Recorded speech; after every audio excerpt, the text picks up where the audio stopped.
Сәлеметсіздер ме оқушылар? Бүгінгі сабағымыз 10 сынып алгебра және анализ бастамалары пәні номер 10 сабақ. Бүгінгі тақырыбымыз функцияның қасиеттері.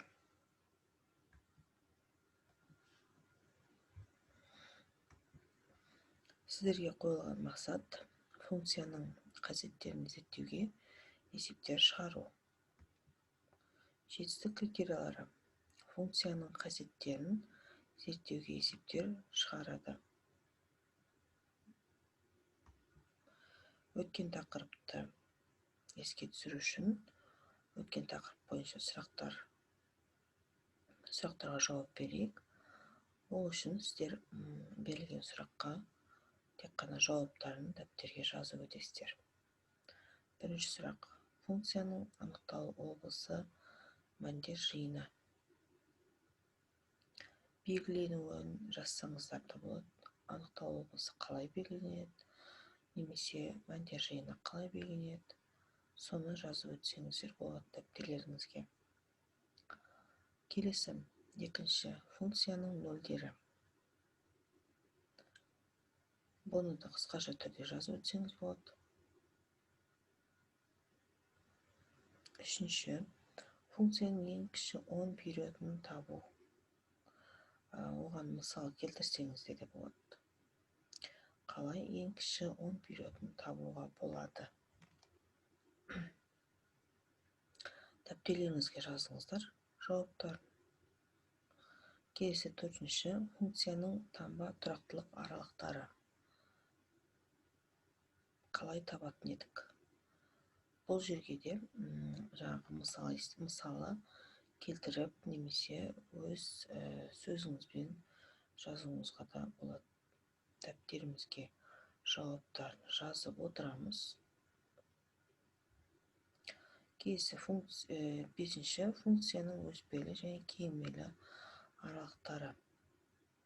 Қай кезде бізде функция өспелі болады, қай кезде функция кеңмелі болады, соны қысқаша түрде дәптерге жазып өтсеңіздер.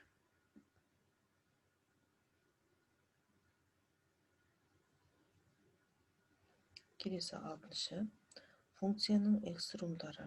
Экструм нүктелерін қалай табатын едік?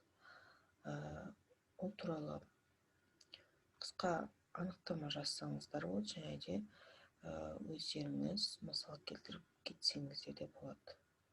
Дәптерлеріңізге жауаптарын жазыңыздар. Және де соңғысы, функцияның тақтығы және жұптығы. Функцияның тақ немесе жұп екенін қалай ажыратамыз? Соны жазасыздар дәптерге. Дәптерімізге жауаптарын қысқаша түрде жазып өтіңіздер.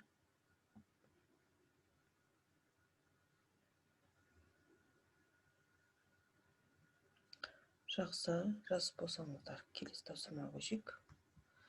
Келесі тапсырма ол бізде графиктер берілген. Қарап отырсаңыздар, графиктер берілген. Графиктің бірінші графикте функцияның мәндер жиынын табыңыздар деген. Графикке қарап отырып, функцияның мәндер жиынын жазасыздар. Бірінші суретті салып алыңыздар.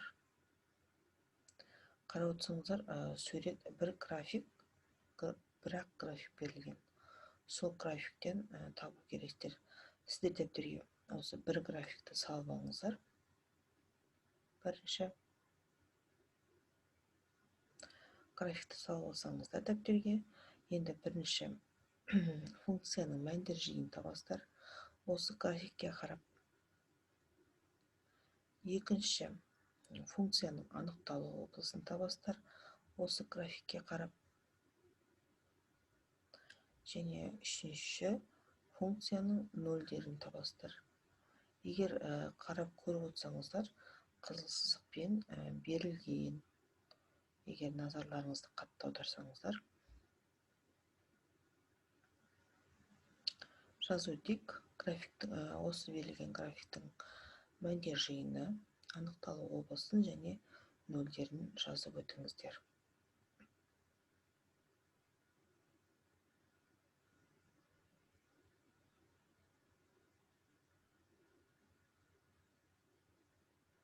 Жақсы болсаңыздар, келесіде де тура сол сурет, сол график берілген.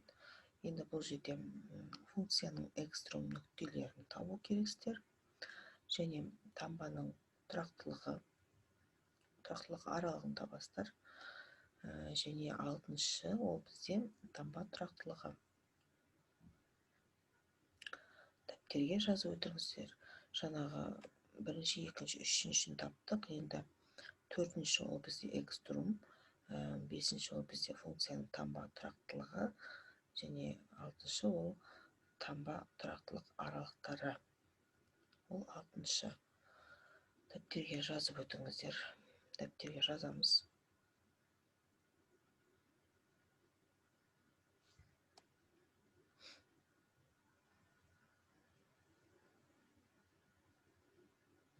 Жазып болсаңыздар, келесі тапсырмаға көшейік.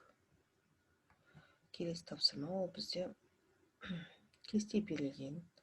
Бірінші кестеде функция берілген, функцияның мәнін табу керек. Ол үшін y-тен болады x квадрат минус 10x минус 24. Бұл жерде x-міз минус 2-ден.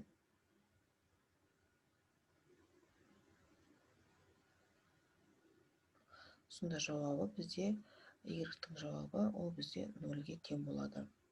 Келесі. Функцияның мәндер жиынын табыңыздар. f от x-тен болады косинус x плюс 3. Бұл жерде жауабы 2-де 4. Және үшінші функция берілген. Функцияның анықталу облысын табу керек біз. Функцияның анықталу облысын табу үшін таңбаны үлкен, егер түбір астында болса, үлкен және тең 0-ден деп есептейміз. Ал бөлшекпен берілсе, бөлшектің бөлімін 0-ге тең емес деп ары қарай x-ті табамыз. Сонда жауабы бізде тік жақша минус 4 пен 5, және де 5 пен бөлшек аралығы. Келесі.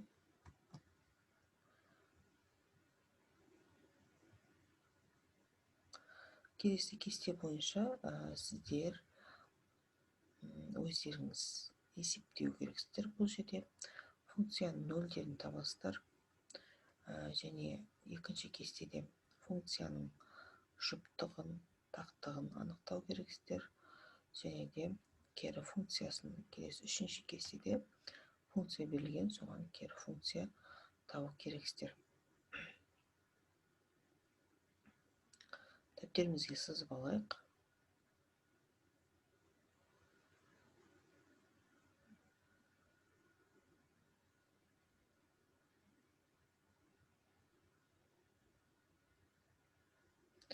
X минус 6 ол нөлдерін табу үшін 0-ге теңестіріп аламыз. Осы теңдеуді, сонда ол бізде x минус 6-тен 0-ге, соған x-тен болады 2-ге, 63-ге бөлеміз 2. Келесіде функция жұптық тақтығын анықтау үшін бізде дәрежелеріне қарасақ, x квадрат, x-тің 4 дәрежесі. Ол жерге біз теріс санды қоятын болсақ, теріс санды қойған өзінде де функциямыз бізде жұп болады. Ал үшіншісінде кері функция табу үшін x-ті сол жаққа шығарып, y-ті оң жаққа шығарып, ең соңында 3-ті бөлсек, және де y-тің орнына x-ті қайттан сәйкесінше ауыстырып қойсақ, сонда мәні шығады. Болсаңыздар, келесі тапсырма ол сіздерге берілетін оқулықпен жұмыс. Оқулықпен жұмыста минус номер 3-те 7-ші есеп, 24-ші беттегі есеп. Есеп бойынша функцияның нөлдерін табу керексіздер. Жоғарыда айтып өткендей, нөлдерін табу үшін берілген функцияны 0-ге теңестіріп алып, x-ті табамыз. Ал келесі есепте, номер 3-те 11-ші есепте, 25-ші бетте функцияның анықталу облысын табу керексіздер. функция берілген. Ол жерде түбір астындағы функциялар бар, және де бөлшекпен берілген функциялар бар.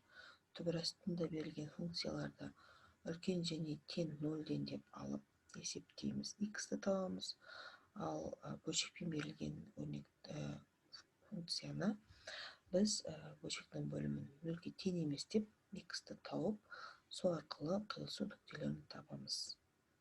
Дәптерлеріңізге шығарып жазыңыздар.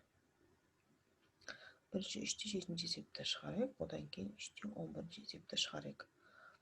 Дәптерлеріңізге жазайық.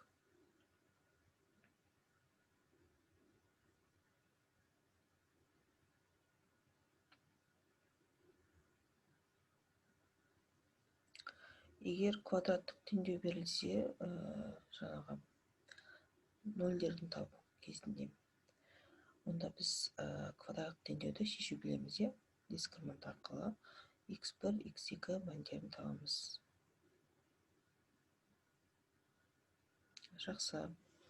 Егер тапсырма түсінікті болса, бүгінгі тақырып түсінікті болса, жақсы, сау болыңыздар.